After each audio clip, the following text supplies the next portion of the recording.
daughter of Bethel, the sister of Laban, who is the father of Rachel and Leah, the wife of Isaac and the mother of Jacob and Esau. So, let me give you a little background. My background can be found in Genesis 24th chapter. And it reads, "And Abraham was old and well stricken in age. And the Lord had blessed Abraham in all things.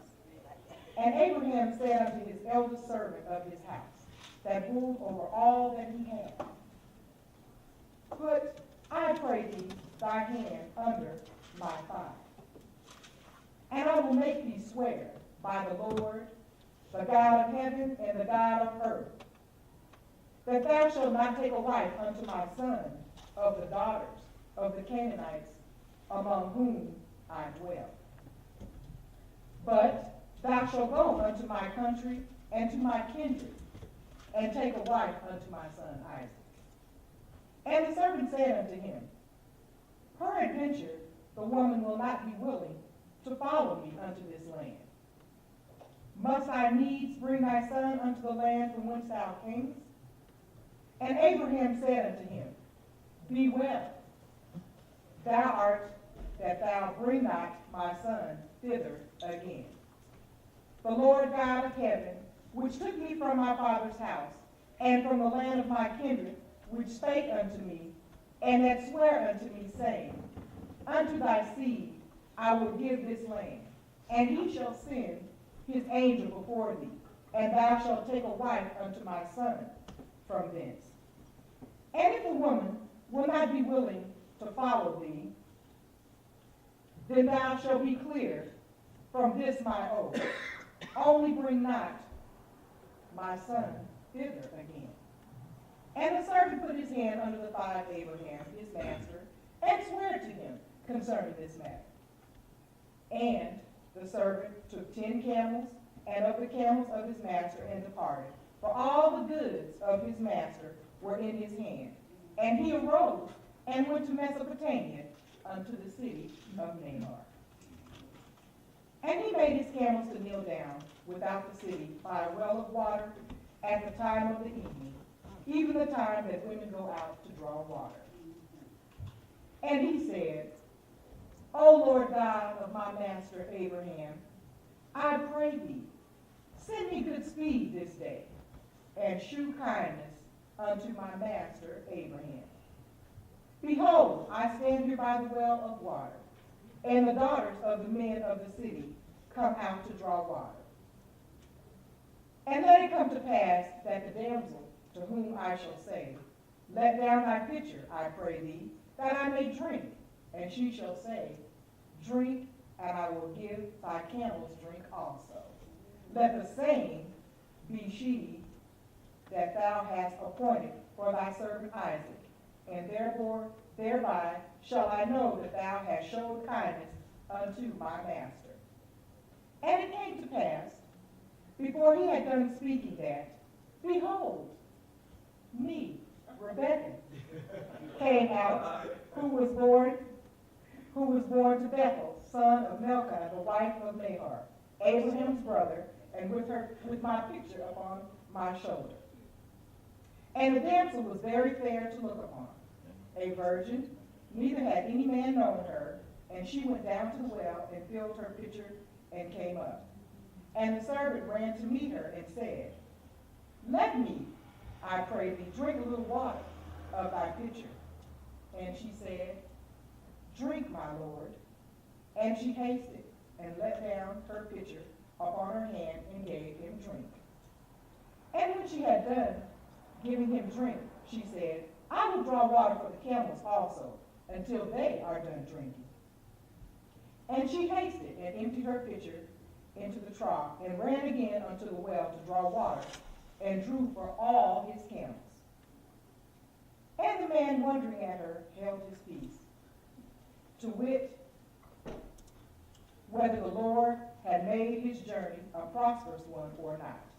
And it came to pass, as the camels had done drinking, that the man took a golden earring of half a shekel weight, and 2 bracelets for her hands of 10 shekels weight of gold, and said, Whose daughter art thou?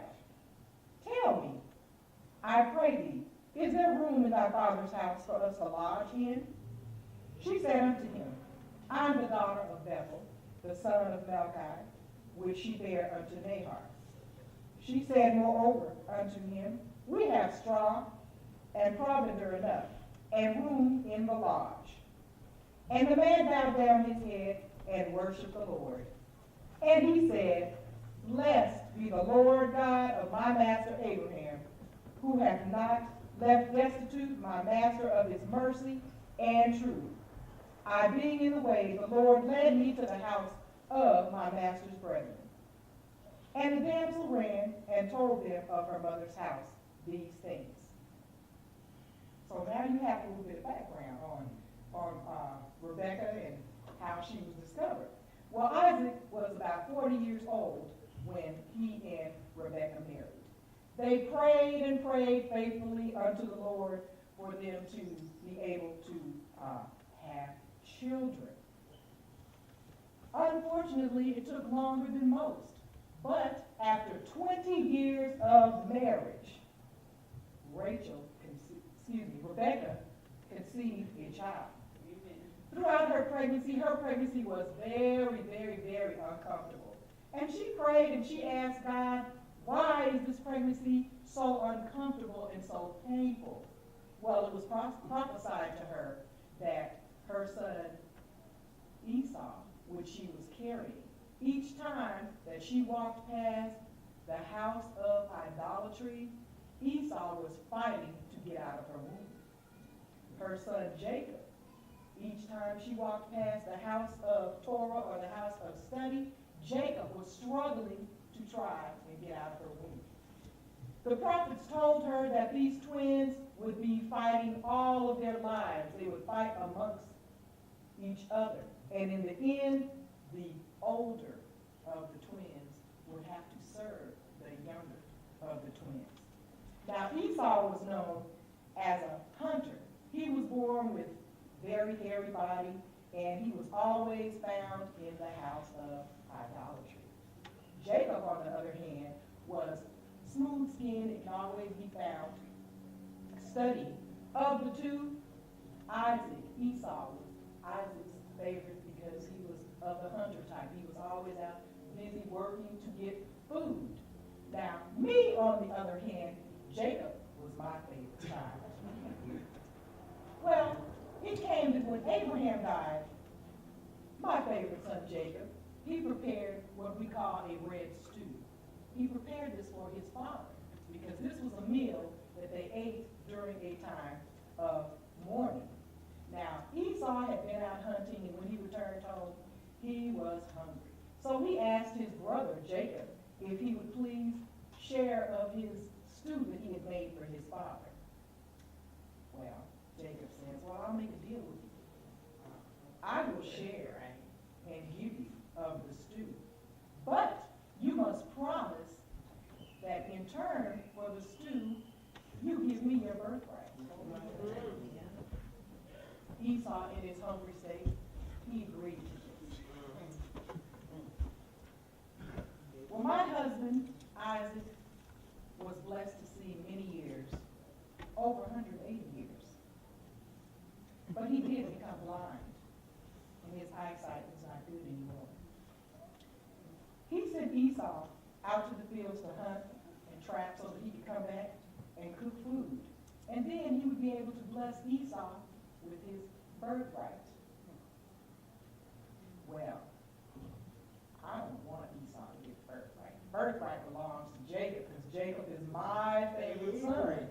So I must come up with a plan so that Jacob is the one to gain the birthright. Jacob deserves the blessing. That's the way I see it. Well, I send my son Jacob to go out and get a goat. And we take the fur from the goat, and I'm going to dress Jacob in my son Esau's clothing so that he will have the smell of Esau when he's around his father. And we put fur from the goat on his arms, so that if his father decides that he wants to touch his son, he will feel like his favorite son, Esau. Wonder if my plan's going to work. Jacob goes in to talk to his father, Isaac. Isaac wasn't too sure at first. Esau, is that you? Jacob answers yes. Well, Isaac's confused at this time now because it doesn't sound like his son Esau's voice. So he asks him to come a little bit closer. So he goes closer to his father. His father reached out and touched him. He touched his arms, and his arms felt like those of Esau. So at that time, my husband Isaac blesses my son Jacob, for he thinks that it's his son Esau. Well, soon after that, Esau returns home, only to find that his birthright has been given to his brother, Jacob, not him, the son who it belongs to, but it's given to his son, his brother Jacob. Well, angry, Esau vows, upon our father's death, I shall kill you. Well, I'm not going to let that happen. I can't have Esau kill his brother. So, well, I guess I must send my son Jacob away. So I instruct my son Jacob to go to the house of my brother Laban. My son Jacob lived the house of Laban for 20 years, and he marries 2 of his daughters and 2 maidservants. After 20 years, he returns to Canaan with his large family. He brings everybody. He packs up the whole, let's see, I guess they didn't call them towns back then, but they packed up everybody and set out to return to Canaan, to go to his father's house. When he gets there, after these 20-some odd years, Esau and Jacob are reconciled. However, because of the deception that has occurred, the Edomites, did I say that right, Pastor? Edomites, who are Esau's descendants, they would forever be the enemies of Israel. Now, unfortunately, Rebekah, she was so carefully selected by God to be Isaac's wife. But due to her deceitful ways and taking matters into her own hands rather than waiting on God, she was not able to fulfill the promise that was